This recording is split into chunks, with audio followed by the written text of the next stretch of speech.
Hi, I'm Mary Caton, a sports writer with the Windsor Star, and we're here today with Noelle Montcalm. She starred on the University of Windsor track team and is now with Athletics Club, our national champion at the 400-meter hurdles and aiming for the Commonwealth Games team later on this summer. Noelle, part of the interesting part of that, and perhaps not the nice interesting part, is having to fundraise to get to that event in Glasgow. Tell us a little bit about what you're trying to do.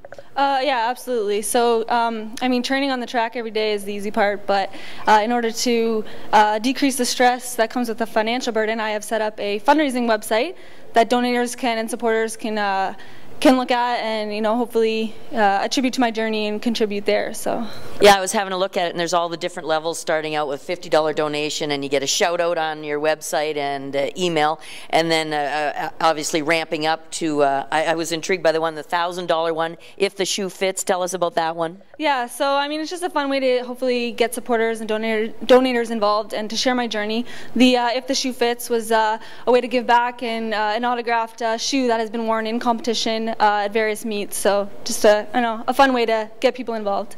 And I mean, if it goes well, you'll be giving away a lot of shoes. Yes, but I mean, I go through a lot of shoes. Now tell us about your training, and I mean, obviously having to do this juggling act between fundraising and focusing on what you're trying to achieve. Yeah.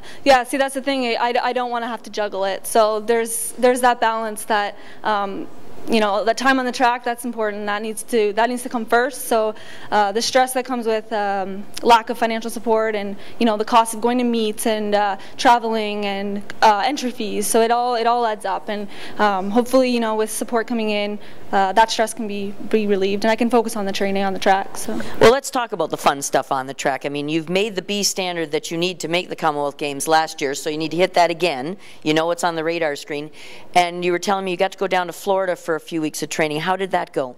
Training went well. Could have went a little bit better, but it was getting out of the Windsor cold and into the heat, so it was good to get down there and train and start my season off early in March and in April. So. And then tell us a little bit about your next competition this weekend. So this weekend I'll be heading to Bloomington, Indiana to compete in the American Track League, so that's Friday night, and then again on Saturday afternoon.